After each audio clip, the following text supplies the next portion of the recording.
All right, let's jump back in time to one of the most chaotic and crucial periods in American history, roughly from 1754 to 1800. This is the moment where the high-minded ideals of a revolution had to get down in the dirt and become a real functioning government.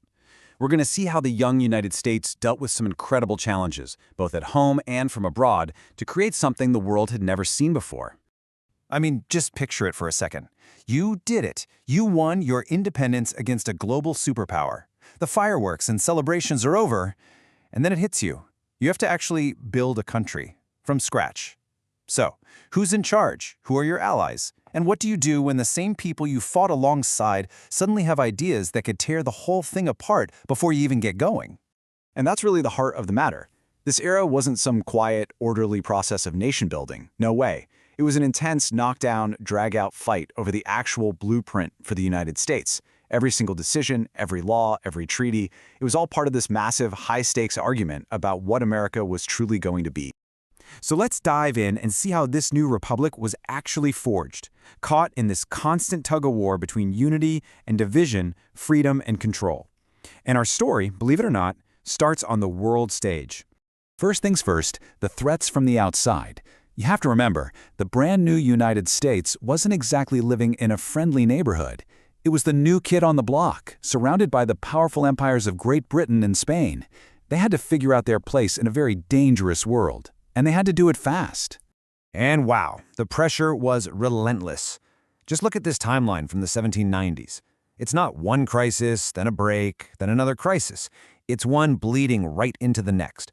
From trying to stay out of a massive European war, to tense negotiations, to straight-up diplomatic insults, this new country was being tested constantly.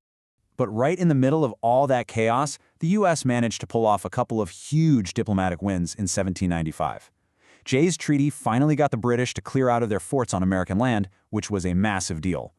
At the same time, Pinckney's treaty with Spain was a total game-changer. It gave the U.S. access to the port of New Orleans, the economic lifeblood of the frontier, and it locked in the southern border. This wasn't just drawing lines on a map. This was the young republic looking these old empires in the eye and demanding respect. Now, as great as Jay's Treaty was, it didn't solve everything, not by a long shot. And one of the biggest, most infuriating problems left on the table was the British practice of impressment. I mean, can you imagine? Their navy would just sail up to an American ship, board it, and kidnap American sailors, forcing them to serve on British warships. It was an unbelievable insult to American independence and a problem that would just fester for years. But the real elephant in the room was the French Revolution. When France and Britain went to war, it sent a political shockwave across the Atlantic that split American leaders right down the middle. Jefferson and his allies were all for helping our old friends, the French. Others sided with the more stable, more powerful British. President Washington, though, looked at the fragile new nation and basically said, nope, we can't afford this fight. So, in 1793, he made his famous call for neutrality. Of course, saying you're neutral and actually staying neutral are two very different things. When John Adams became president, things with France got even worse, leading to one of the wildest stories from this era, the XYZ affair. Adams sent diplomats to Paris to smooth things over, but they were met by these shady French agents, codenamed X, Y, and Z, who demanded a huge bribe just to let them talk to the foreign minister. The Americans were furious and refused. When that news got back home, it caused an absolute uproar and kicked off an undeclared naval war with France. So, okay, you've got this quasi-war raging on the high seas. It's a total mess. But the storms weren't just coming from across the ocean. There were some major conflicts brewing right here at home, especially as the country started to push west. And a lot of that conflict came down to one thing: land. You had American settlers pouring into the Ohio River Valley, wanting to build new lives. But, well, people already lived there.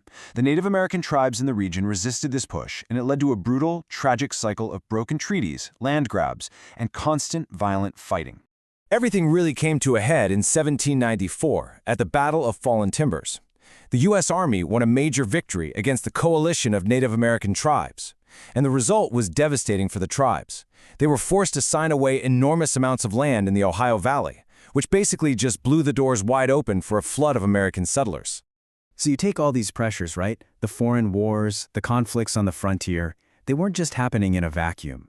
They were all throwing fuel on a political fire that was just starting to rage, forging the nation's first political parties and creating a divide that would define America for generations.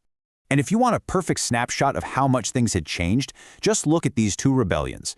Under the old, weak Articles of Confederation, the government was basically powerless to stop Shays' rebellion. It was chaos. But a few years later, when farmers in Pennsylvania rebelled over a whiskey tax, the response was completely different. The new federal government, under the Constitution, sent in a massive force, with George Washington himself at its head. The message couldn't have been clearer. There's a new sheriff in town, and federal law is the law of the land. The architect behind a lot of this newfound federal muscle was none other than Treasury Secretary Alexander Hamilton. His economic plan was bold, it was controversial, and depending on who you ask, it was brilliant. Having the federal government take on all the state war debts, that wasn't just accounting, it was a power move to tie the wealthy class to the success of the national government. But his biggest, most explosive idea was a national bank. People screamed, "You can't do that, it's not in the Constitution." Hamilton just pointed to the necessary and proper clause and basically said, "Watch me." And he won, dramatically expanding federal power. All this arguing over the bank, over taxes, over federal power, it wasn't just noise. It was the birth of America's first political parties.